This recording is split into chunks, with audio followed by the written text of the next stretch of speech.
अस्सलाम वालेकुम। हमने डेवलपमेंट ऑफ वर्टिब्रल कॉलम पढ़ी थी, तो उसमें बाद फर्दर स्पेशल एम्ब्रियो में हमारा जो इंपॉर्टेंट टॉपिक है वो है लिम्स की ग्रोथ एंड डेवलपमेंट। ठीक है, अब जो वर्टिब्रल कॉलम है, स्कल है, स्टर्नम है, रिब्स है, ये सारी आपका एक्सियल स्केलेटन बना रही होती है, जबकि जो आपका अपेंडिकुलर स्केलेटन होता है वो आपके लिम्स बना रहे होते हैं। ठीक है, जिसमें आपका शोल्डर वाला पार्ट आ जाता है, पेल्विक गर्डल वाला पार्ट आ जाता है, आपके लिम्स जो हैं जिसमें आपकी आर्म, फोर आर्म, हैंड, इसी तरह से थाई, लेग्स और साथ में आपके जो फुट हैं वो आ जाते हैं।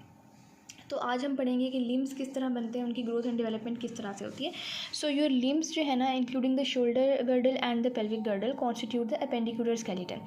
अब अपेंडिकुलर स्केलेटन, अब इसकी जो लिम्स की डेवलपमेंट जो है, या अपेंडिकुलर स्केलेटन की डेवलपमेंट जो है वो स्टार्ट कब हो रही है? At the end of the 4th week. ठीक है, तो ये जो चीज़ें हैं ना, ये MCQs में आपसे पूछी जाती हैं। ठीक है, कि कौन से वीक के ऊपर क्या चीज़ बन रही है। सो आपने, अगर आप वीक के हिसाब से लेके चलेंगे चीज़ों को, तो आपके लिए बहुत आसान रहेगा याद करना। ठीक है, तो लिम्फ की डेवलपमेंट स्टार्ट होती है by the end of 4th week. ये भी आपने याद रखना होता है कि 4th वीक के एंड पर स्टार्ट हो रही है, 4th वीक के शुरू में ही स्टार्ट हो रही है। तो लिम्फ की डेवलपमेंट आपकी कब स्टार्ट हो रही है? By the end of the 4th week. अब लिम्फ की डेवलपमेंट स्टार्ट किस तरह से हो रही है? ये आपका एम्ब्रियो फॉर एग्जांपल बन रहा है। ठीक है, मैं इस तरह से इसकी एक डायग्राम बना दूँ। अच्छा, ये ऐसे ही फ़र्ज़ कर लेंगे, ये एक एम्ब्रियो है। ठीक है, तो जो इसकी लेटरल बॉडी वॉल है, ठीक है, जो लेटरल साइड के ऊपर जो बॉडी वॉल है, वहाँ पर आपकी क्या बन जाती हैं? ऐसे आउट पॉकेटिंग्स बन जाती हैं। ठीक है, आउट पॉकेटिंग्स बन जाती हैं। ये आउट पॉकेटिंग्स आपकी बेसिकली बना क्या रही होती हैं? ये आपकी आगे जाकर लिम्ब बड्स बनाएंगी। ठीक है, अब ये आपकी आउट पॉकेटिंग्स बन जाएंगी। असल में ये क्या बन रही हैं? ये रिजेस बन रही हैं। ठीक है, रिज मतलब एक रेज्ड एरिया बना रही हैं आपकी लेटरल बॉडी वॉल के ऊपर, और इनको हम क्या बोलेंगे? इनको हम बोलेंगे किसी स्मॉल आउट पॉकेटिंग्स हैं that will form the limb buds. ठीक है, तो जो पहला स्ट्रक्चर है जो लिम्ब की डेवलपमेंट में आपने लिखना है, वो क्या होगा? वो लिम्ब बड होगा।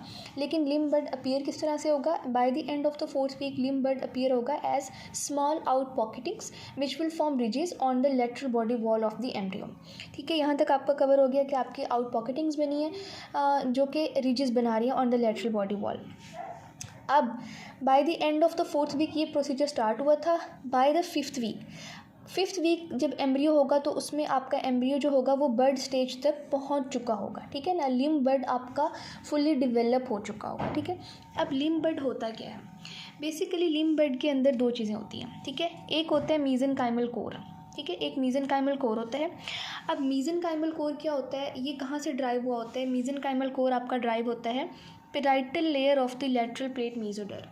ठीक है, जो आपकी लेटरल प्लेट मेसोडर्म है, उसकी जो पेराइटल लेयर है वो आपको किसको बना रही होती है? मीजेनकाइमल कोर को बना रही होती है। ठीक है, दूसरी चीज़ जो लिम्ब बड के अंदर होती है वो होती है आपकी क्यूबॉइडल एक्टोडर्म, जो कि इस मीजेनकाइमल कोर को कवर कर रही होती है। ठीक है, तो मीजेनकाइमल कोर है और उसको कवर क्या चीज़ कर रही है? Cuboidal ectoderm.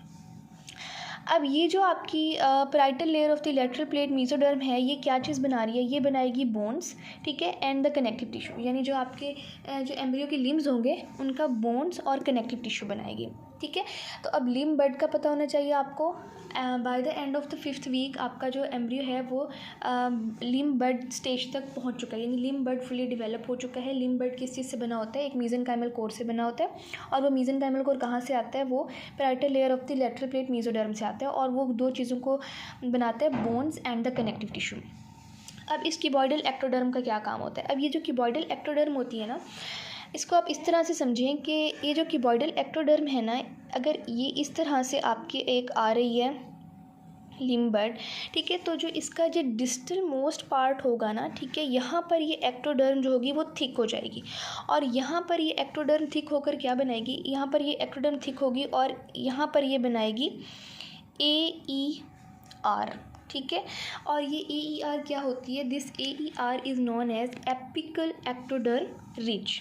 ठीक है, इसको हम बोलेंगे एपिकल एक्टोडर्म रिज। अब अगर क्वेश्चन आता है कि what is apical ectodermal ridge, so basically it is the found by the thickening of the cuboidal ectoderm. ठीक है, at the distal most border of the limb bud. ठीक है, limb बड की जो क्यूबॉइडल एक्टोडर्म है उसका जो डिस्टल मोस्ट बॉर्डर है, वहाँ पर क्यूबॉइडल एक्टोडर्म थिक हो जाती है, और थिक होकर एक रिज बनाती है जिसको हम कहते हैं एपिकल एक्टोडर्मल रिज।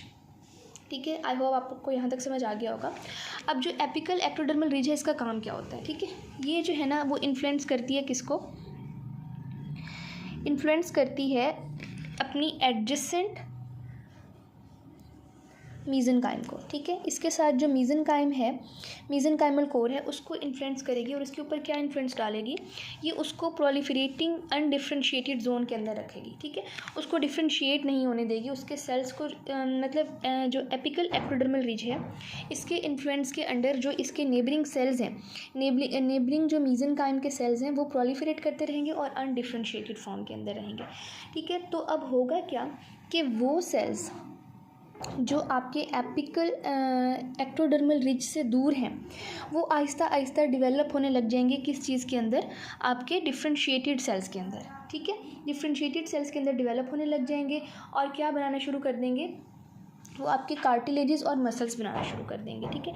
तो यहाँ से आपका लिम्ब जो है ना वो डेवलप होना शुरू हो जाएगा। तो डेवलपमेंट ऑफ लिम्ब की डायरेक्शन क्या होगी, जो आपकी एपिकल एक्टोडर्मल रिज है इससे मतलब जितना ज़्यादा दूर होगा उतना ही जल्दी जल्दी लिम्ब जो है वो बनता चला जाएगा। तो यानी आपकी जो लिम्ब डेवलपमेंट है ये प्रॉक्सिमोडिस्टली होगी, यानी ऊपर से नीचे की तरफ होगी, आप यूँ समझ लें, ठीक है।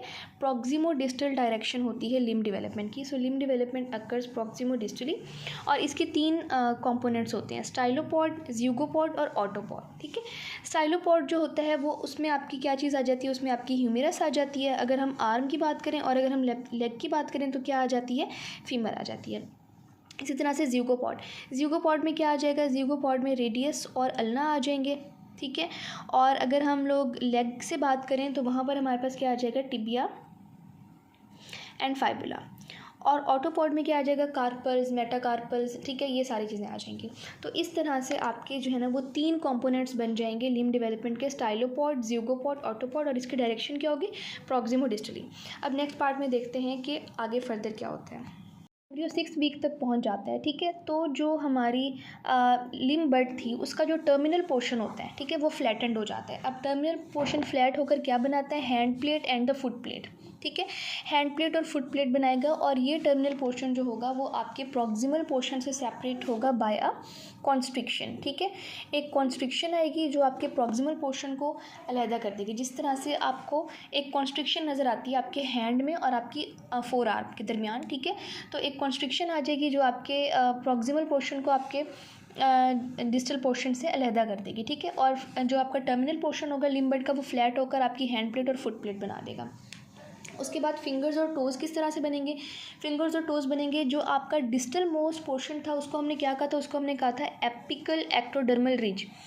अब जो एपिकल एक्टोडर्मल रिज होती है बेसिकली इसी से हमारे फिंगर्स और टोज़ बन रहे होते हैं। वो किस तरह से बनते हैं, सेल डेथ से, ठीक है। कि आप लोगों ने पढ़ा होगा कि पहले जो होते हैं एम्ब्रियो के जो हाथ होते हैं वो बिल्कुल इस तरह से होते हैं, ठीक है, मिले हुए होते हैं, हमारे फिंगर्स या टोज़ नहीं होती हैं। लेकिन उसके बाद क्या होती है, जो एपिकल एक्टोडर्मल रिज होती है उसके अंदर सेल डेथ होती है और उसकी सेल डेथ से क्या होता है कि फिंगर्स जो है ना वो अपार्ट हो जाती हैं। तो फिंगर्स बन जाती हैं हैंड्स में और फीट के अंदर क्या बन जाते हैं, टोज़ बन जाते हैं, ठीक है। तो बाय 6 वीक आपके फिंगर्स और टोज़ जो एम्ब्रियो के जो फिंगर्स और टोज़ होते हैं वो भी डेवलप हो जाते हैं। तो आई होप कि आपको लिम्स के डेवलपमेंट का टॉपिक समझ आ गया होगा। अगर आपका कोई भी क्वेश्चन है तो आप कमेंट्स में पूछ सकते हैं।